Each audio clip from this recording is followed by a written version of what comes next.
어이없이 살해된 이 여중생은 친아버지한테도 학대를 당해왔던 것으로 드러났습니다. 상습적인 폭행 때문에 법원이 접근을 금지했던 사실이 광주 MBC 취재 결과 확인됐습니다. 어디에도 기댈 곳이 없었던 이 여학생에게 경찰도 제때 도움을 주지 못했습니다. 보도에 남궁욱 기자입니다. 의붓 아버지 손에 살해되기 전까지 숨진 A양은 친아버지와 살고 있었습니다. 의붓 아버지로부터 성추행 등을 당한 딸을 보호한 것으로 알려진 친아버지도 그러나 A양이 의지할 수 없는 상태였습니다. 지난 2016년 A양은 친아버지의 상습적인 폭행을 견디다 못해 아동보호기관에 알렸고 법원은 친아버지에 대해 접근 금지 명령을 내렸습니다. 그 전에도 이제 아이 술 드시면은 때리고 했다는 얘기를 듣고 이게 재발 위험이 있고 하니까 아동보호 전문기관에서 이제 접근 금지나 이런 임시 조치를. 이후 A양은 어쩔 수 없이 의붓 아버지와 친엄마 집으로 갔지만 여기서도 학대는 계속됐습니다. 의붓 아버지 김 씨는 A양을 마구 때리고 포혼하는 것도 모자라 성적으로 괴롭히기까지 했습니다. 두들 패고 밖에다 내보내고 문을 잠가보고. 양쪽 모두에게서 학대를 당한 A양은 결국 경찰에 도움을 요청했지만 경찰도 A양을 지옥으로부터 꺼내주지 못했습니다. 관할을 따지면서 시간을 끌고 성범죄 신고 내용을 학대 당사자들에게 알리면서 비극을 초래했습니다. 경찰에 성범죄 진정서를 낸 지 일주일이 지난 지난달 15일엔 A양이 직접 수사관에게 신변 보호를 요청했지만 친아버지가 필요치 않다고 해 취소하기도 했습니다. 개인정보를 수집하는 거기 때문에 필히 본인의 동의와 보호자의 동의가 필요하거든요. 네. 근데 그것을 이제 안 하겠다고 하니까 일단 수사관 입장에서는 이제 적극적으로 조치를 하지 않은 거죠. 친아버지, 친어머니, 의붓 아버지, 경찰. 숨진 여학생은 가정이나 사회, 그 어느 곳에서도 보호받지 못한 채 비참한 죽음을 맞았습니다. MBC 뉴스 남궁욱입니다. 오늘 노동절을 계기로 해결되지 않고 있는 몇 가지 노동 문제들을 연속으로 짚어보려고 합니다. 오늘은 집단 손 중독 피해를 입고 4년째 고통 속에서 싸우고 있는 피해자들의 사연을 우정훈 기자가 보도합니다. 지난 2015년 11월 남영전구 수은 중독 사건이 처음 불거졌을 때만 하더라도 사측은 광주 시민과 피해자들에게 납작 엎드렸습니다. 집단 수은 중독 사태에 대한 책임을 지고 광주 시민과 피해 근로자들에게 사과한다며 치료비 전액을 지원하겠다고 한 것입니다. 피해자들은 이 소식을 접했을 때 그나마 불행 중 다행이라 생각했습니다. 급식에 치료비라도 보태준다고 그랬으니까 다행이라고 생각했지요. 그 사람들 처음에는 그렇게도 안 나오다가 저기서 저거 하고 하니까 하지만 남영전구의 치료비 전액 지원 약속은 오래가지 못했습니다. 남영전구 수은 중독 피해자들은 지난 4년 동안 육체적 고통 속에 살고 있습니다. 사측은 과거 치료비 전액 지원을 약속했지만 현재는 이것들이 모두 지켜지지 않고 있는 상황입니다. 광주에 살고 있는 이 수은 중독 피해자는 치료비로 한 해 700만 원이 들어가고 있습니다. 4년 동안 3천만 원 가까운 병원비가 들어갔지만 남영전구 측에서 준 치료비는 40만 원이 전부였습니다. 그나마 근로복지공단이 주던 요양급여마저도 끊겨서 모든 치료비를 스스로 부담해야 합니다. 처음에만 한 달인가 주고 그냥 언론에서 조용해지니까 그 당시에 광주시장님인가 국회의원 앞에서도 다 치료비 다 해준다고 그렇게 얘기했거든요. 언론에서 이제 조용해지니까 나 몰라가지고 이제. 치료비라도 벌어보자며 일용직 근로를 나간 피해자들은 최근 충격에 빠졌습니다. 손해배상 소송을 벌이고 있는 회사 측이 피해자들의 일하는 모습을 몰래 촬영해 자신들의 재판에 유리한 정황이라며 법원에 제출한 것입니다. 공단에서 주는 요양급여가 올해 1월에 끊어졌어요. 그러니까 그 이후로는 전혀 수입이 없으신 분들이 계시고요. 한편 남영전구 측은 치료비와 관련한 취재 요청에 재판이 진행 중이라는 이유로 답변을 하지 않았습니다. 치료비 지원 약속은 온데간데 없고 정부의 급여마저 끊겨버린 수은 중독 피해자들은 회사를 상대로 한 손해배상 소송에 신락 같은 희망을 걸고 있습니다. MBC 뉴스 우종훈입니다. 노동절을 맞아 민주노총 광주전남본부가 기념대회를 열고 ILO 협약 비준과 노동악법 철폐를 촉구했습니다. 민주노총은 이 자리에서 결사의 자유와 강제 근로금지 등 국제노동기구인 ILO의 핵심 협약을 정부가 먼저 비준한 뒤에 관련 국내법을 제정해야 한다고 주장했습니다.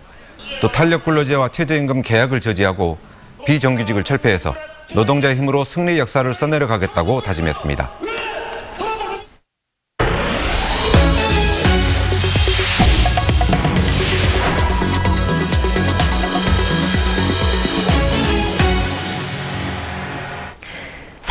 식당이라고도 불리는 노인 무료급식소들이 운영난을 겪고 있습니다. 인건비나 운영비 지원이 거의 없다 보니 보조금을 편법으로 돌려 쓰거나 횡령하는 경우까지 나오고 있는데요. 이런 구조적인 문제가 어르신들의 밥상을 부실하게 만들고 있습니다. 김인정 기자입니다. 광주의 한 유명 노인 무료 급식소입니다. 그동안 노인 한 명당 한 끼 지원액에 비해 식단이 매우 부실하다는 지적이 일어왔습니다. 한 10년 다녔어요. 10년? 그냥 반찬이 그냥 뭐 냄새도 나고 뭐 생선도 그렇고 막 썩은 것 같다 이런 요새 잘 나오잖아요. 부실한 식단 뒤에는 노인 급식비로 지원된 보조금 6억 원에 대해 카드깡 횡령이 있었다는 의혹이 제기됐고 결국 구청은 무료급식소를 수사 의뢰했습니다. 아니 뭐 전혀 그런 거 한 적 없어요. 그런 일은 모두 다 그런 일을 다 한대요. 그런 거는 없어요. 제가 지금 바쁘거든요. 광주의 또 다른 노인 무료 급식소입니다. 인건비가 없어 영양사를 따로 두지 못했습니다. 집단 급식소에 해당하지 않아 위생검사를 할 법적 근거가 없습니다. 위생 사각지대인 겁니다. 다른 급식소들 상황도 대체로 비슷합니다. 현장 관계자들은 광주시 보조금은 밥값만 지원하고 있어 시설 운영비와 인건비 마련이 힘들고 결국 편법 운영을 부추긴다고 지적합니다. 그런 문제 때문에 어떤 그 횡령이랄지 그런 문제가 불거진 곳도 있다고 들었거든요. 실질적으로 지금 그런 일이 벌어지고 있는 데도 있고. 전라남도는 올 초 이런 지적을 반영해 급식비 지원 단가를 4,000원으로 올리고 보조금의 20%를 운영비와 인건비로 탄력적으로 쓸 수 있게 규정을 완화했습니다. 밥값 외엔 보조금 5% 안에서 물품 구입비로만 쓰도록 제한한 광주시와 대조됩니다. 급식비로만 사용할 수 있었는데 올해 이렇게 그 인건비나 그다음에 부대 경비로 쓸 수 있으니까 엄청 좋아들 하십니다. 매 끼를 무료 급식에 맡기고 있는 저소득층 노인들의 영양과 건강이 광주시의 현실성 없는 행정과 급식소들의 운영난 속에 위협받고 있습니다. MBC 뉴스 김인정입니다. 세월호 유가족들이 세월호 CCTV 영상 저장 장치가 놓여있던 안내데스크 현장을 공개했습니다. 사라진 당시 1시간 영상이 진실규명에 중요한 단초임을 강조했습니다. 문현철 기자가 취재했습니다. 세월호 3층 로비에 있었던 안내데스크. 복원된 모형을 통해 조작 논란이 일고 있는 선체 CCTV 영상 저장 장치 위치가 처음 공개됐습니다. 유가족들은 사고 시점부터 사라져버린 1시간 영상이 참사 원인을 밝혀줄 수 있는 중요한 증거라며 현장 공개의 이유를 밝혔습니다. 세월호가 왜 침몰했는지 왜 안 구했는지를 알 수 있는 가장 중요한 시간대가 사라졌다는 거죠. 사회적 참사 특별조사위원회도 이 자리에서 현재 복원된 CCTV는 마지막으로 녹화된 장면 이후에도 1시간가량 더 켜져 있었다고 재차 강조했습니다. 누군가에 의해서 조작됐거나 편집됐고 영상 저장 장치가 통째로 바꿔치기 됐을 가능성도 제기했습니다. 결국 CCTV를 봤다라는 증언들을 하기도 했었습니다. 그래서 이런 여러 증언들을 통해서 9시 30분 때까지도 이 CCTV가 켜져 있었을 가능성이 있다는 설명을 지금 64개의 케이블선과 나사로 단단하게 고정됐던 영상 저장 장치의 위치와 복원 모습을 보여주며 수거 당시의 해군 수중 영상이 연출됐다고 주장했습니다. 케이블 커넥터나 나사를 풀고 해체하는 모습이 단 한 장면도 없고 심지어는 저장 장치 본체도 실제 거와 다른 사실을 확인했다고 밝혔습니다. 조작 의혹에 대한 구체적인 정황을 확인시킨 현장 공개가 검찰 수사의 변수가 될지 관심이 모아지고 있습니다. MBC 뉴스 문현철입니다. 한전공대 정식 명칭 등이 올해 상반기에 정해질 것으로 보입니다. 한국전력 등에 따르면 올해 상반기에 완료 예정인 대학 설립 기본계획 수립 용역에 학교 이름과 대학 상징 디자인 제정이 포함돼 추진되고 있습니다. 대학 설립 기본계획에는 이 밖에도 건학 이념과 학생 교직원 수, 교과 체계 등이 담길 예정입니다. 한전은 대학 설립 기본계획이 확정되면 이사회와 자산 등 공식 체계를 갖춘 학교법인을 올 하반기에 설립하고 과도기적인 업무를 총괄할 예비 총장도 인선할 예정입니다. 수도권과 지방 로스쿨의 변호사 시험 합격률 격차가 큰 것으로 나타났습니다.